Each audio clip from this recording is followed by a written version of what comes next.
Hello friends, welcome to home food recipes. આજે આપણે બનાવશું મખાનાની ખીર, જેને તમે વ્રત કે ઉપવાસમાં પણ બનાવીને ખાઈ શકો છો। એ ખૂબ જ ટેસ્ટી અને હેલ્ધી હોય છે। તો સૌથી પહેલાં એ માટેની સામગ્રી જોઈ લઈએ।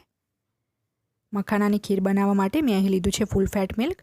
આ મેં 600 ml જેટલું દૂધ લીધું છે અને આપણે ફૂલ ફેટ એટલે કે મલાઈવાળું દૂધ લેવાનું છે। આ મેં 30 ગ્રામ જેટલા મખાના લીધા છે, જે આ રીતના આવે છે। આ મખાના તમને કોઈ પણ મોલમાં કે કરિયાણા શોપમાં ઇઝીલી મળી જશે। ઝીણી સમારેલી બદામ 1 મોટી ચમચી, ઝીણા સમારેલા કાજુ 1 મોટી ચમચી, ઝીણા સમારેલા પિસ્તા 1 મોટી ચમચી જેટલા, ઇલાયચી પાવડર લીધો છે અડધી ચમચી, 1/3 કપ જેટલી ખાંડ લીધી છે અને આમે 1 મોટી ચમચી જેટલા ગરમ દૂધમાં ચપટી જેટલા કેસરને પીગાળી લીધું છે। તો હવે આપણે મખાનાને સહેજ શેકી લેશું પેનમાં। તો આ પેનમાં આપણે મખાના નાખી દઈશું અને મીડિયમ ફ્લેમ પર આપણે આને કન્ટિન્યુઅસ હલાવતા રહીને શેકવાના છે।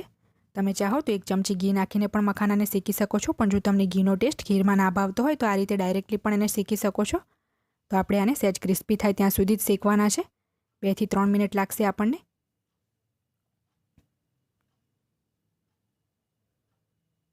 આપણા મખાના સરસ રોસ્ટ થઈ ગયા છે અને આ રીતે તોડશો તો ક્રિસ્પી અવાજ આવશે। તો હવે ગેસની ફ્લેમ ઓફ કરીને આને એક પ્લેટમાં કાઢી લેશું અને ઠંડા કરી લેશું। ઠંડા થાય પછી એને મિક્સીમાં આપણે અધકચરા પીસવાના છે। તો જ્યાં સુધી મખાના ઠંડા થાય છે ત્યાં સુધી આપણે આ પેનમાં દૂધ નાખી દઈશું અને આ દૂધને આપણે 2 થી 3 મિનિટ માટે કૂક કરી લેશું।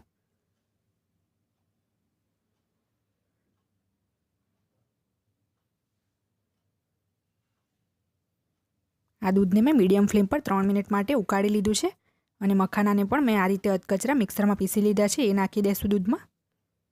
આપણે આનો પાવડર બિલકુલ પણ નથી કરવાનો।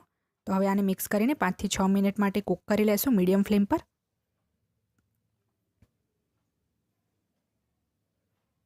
આપણી ખીરને કૂક થઈ 5 મિનિટ થઈ ગયા છે। હવે આપણે આમાં ખાંડ નાખી દઈશું,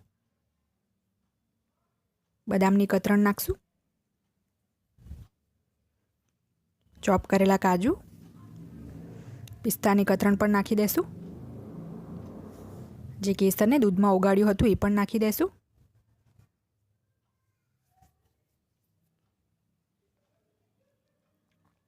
ઇલાયચી પાવડર નાખશું